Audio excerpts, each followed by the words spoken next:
The letter arrived folded twice and stained with rain, slipped under the door of a roadside motel that most people pretended not to see. Inside that small room, a forgotten veteran sat on the edge of a creaking bed, feeding the last of his bread to his aging dog, unaware that somewhere in a warm office downtown, a will had just been read that would change his life forever. By the time the sun set that evening, strangers would be searching for him, not to arrest him or chase him away, but to give him something he never believed he deserved again. If you believe in the silent hero's second chances, and that life can change when we least expect it, take a moment now to like, comment, share, and subscribe to the channel. Daniel Harper had learned how to disappear without leaving the country. A United States Army veteran raised in a small Christian farming town in Iowa, he once believed his life would follow a simple, honest path. He would serve, come home, work the land like his father, raise a family, and grow old watching seasons change. War interrupted that story. When he returned, pieces of him stayed behind in places he never spoke about. He tried factory work, security jobs, and construction, but the noise inside his head followed him everywhere. Eventually, when his marriage collapsed and debt swallowed what little stability he had left, Daniel stopped trying to explain himself to a world that no longer seemed to understand him. He left town with nothing but a duffel bag and his dog, Rusty, a scruffy mixed breed he rescued near a gas station years earlier. Rusty became his anchor, his routine, his reminder that something still depended on him. They drifted between seasonal work and cheap motels, sometimes sleeping in the truck when money ran out. Daniel never begged. He fixed fences for food, cleaned barns for a few dollars, and prayed quietly at night the way his mother once taught him, even when he felt undeserving of being heard. What Daniel did not know was that the land he grew up on, the old Harper farm, had never truly left him. His Uncle Thomas, a quiet man who rarely spoke but watched everything, had kept track of Daniel from a distance. Thomas never judged him for leaving or falling apart. He believed some battles were invisible and that dignity mattered more than appearances. When Thomas passed away unexpectedly, his lawyer read the will to a room full of distant relatives who assumed the farm would be sold and divided like property always was. Instead, the will named Daniel Harper as the sole heir. The room fell silent. Some relatives laughed, others scoffed, a few grew angry. No one had seen Daniel in years. Some assumed he was dead. Others claimed he didn't deserve it. But Thomas's instructions were clear. The farm belonged to Daniel, along with the house, the land, and the small savings account set aside for repairs. One final note requested that they find him, wherever he was, and bring him home. Tracking Daniel was not easy. He had learned how to stay off systems, how to live small. It took weeks of asking around, old service records, and quiet persistence. Eventually, someone remembered a veteran with a dog fixing fences near the highway. That trail led to the motel.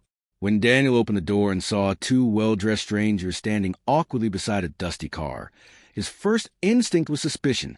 Life had taught him that nothing good came without a catch.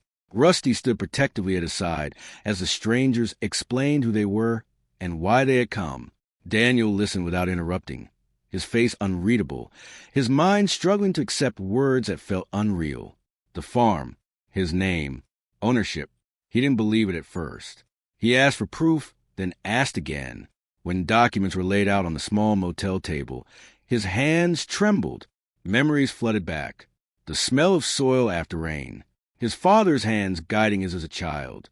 Mornings feeding animals before school. A life that once made sense. Returning to the farm felt like walking into a dream he didn't trust. The house stood weathered but strong, fields resting under open sky. Fences sagging but familiar. Daniel walked slowly, Rusty trotting ahead, as if remembering the place too. The silence was different here.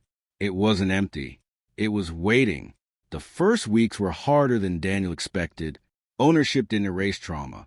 The house needed repairs. The land needed care. Daniel's body carried old injuries, and his mind still fought battles in the quiet hours. There were nights he sat on the porch staring at the stars, wondering if he would ruin this chance like he felt he ruined everything else. But the farm gave him something no motel ever could, purpose that made sense. He woke with the sun. He fixed what was broken piece by piece. Neighbors noticed the lights on again, the fences slowly straightening, the land responding to attention. Some remembered Daniel as a boy. Others only knew him as a veteran who came back quieter than he left. Rusty thrived. He aged gracefully, content to patrol the fields and sleep near the hearth. Daniel spoke to him more than anyone else, not out of loneliness, but out of trust. Healing didn't arrive all at once. It came in moments. A full day's work without shaking hands. A night of uninterrupted sleep. A prayer whispered without bitterness. The community slowly returned, not with pity but respect. A local church dropped off meals without questions. A neighboring farmer shared equipment. A veteran support group reached out, not to fix Daniel, but to remind him he wasn't alone. For the first time in years, Daniel accepted help without feeling weak. Months passed. The farm began to produce again.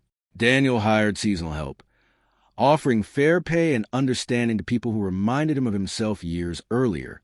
He listened more than he spoke. He believed in second chances because he was living one. One autumn evening, standing at the edge of the field with Rusty beside him, Daniel realized something quietly profound. The inheritance wasn't just land. It was forgiveness. It was trust given without conditions. His uncle had seen him not as broken, but as someone worth believing in. Just before the story ends, take a moment to comment below and share whether you believe unseen faith and quiet loyalty can lead people back to the life they were meant to live. When winter came, Daniel was ready, not because everything was perfect, but because he was no longer running. The farm stood warm against the cold. The dog slept peacefully by the fire, and a veteran who once believed he was forgotten finally understood that sometimes being found takes time.